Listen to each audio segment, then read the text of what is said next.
Chapter 50. The Blue Ox, London, Thursday afternoon, 1695.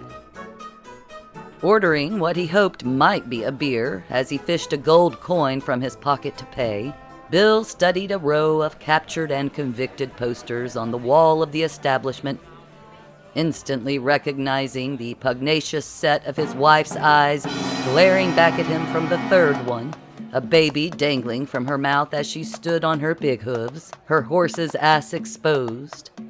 Bill experienced a moment of wordless shock.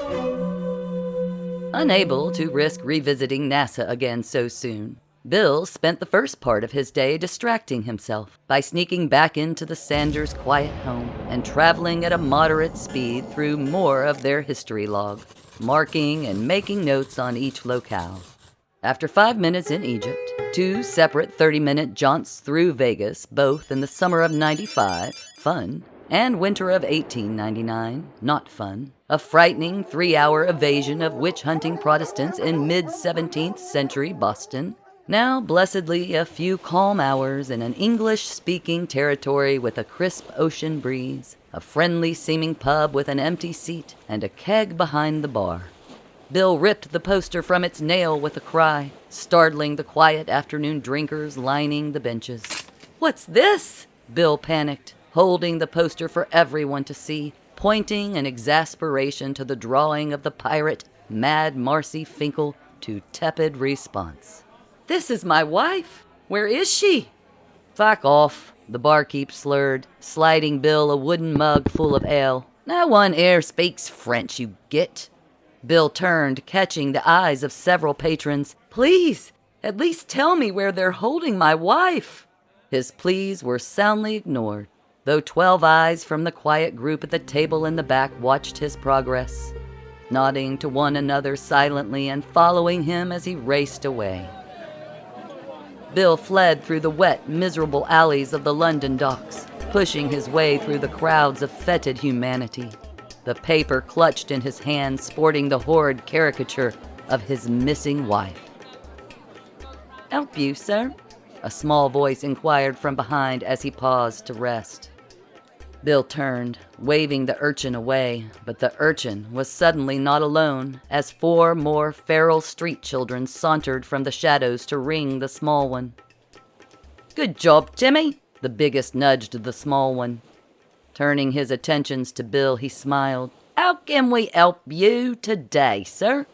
Can we lighten your load, at least? Maybe empty those pockets, eh?" "You think I won't hit a child?" Bill threatened, making a fist, his eyes darting around the enclosed confines of the alleyway and belatedly realizing his mistake. "He's only got 1 nut. Why would you hit him?" the eldest laughed. "That won't be necessary." An authoritative female voice interrupted from the end of the alley, the sun breaking through the clouds to illuminate Bill's savior like a saint. "Will it, kiddos? Now scram, will ya? I've got some real business with the man here." The boy gang turned to face the woman, snickering, until a very large Moroccan man materialized to fill the space beside her, his sword drawn, followed by another dangerous-looking man and 3 women who stood behind them silently, their postures menacing, their dress fanciful and brash. The children scattered with a hoot, leaving Bill to face this new menace alone.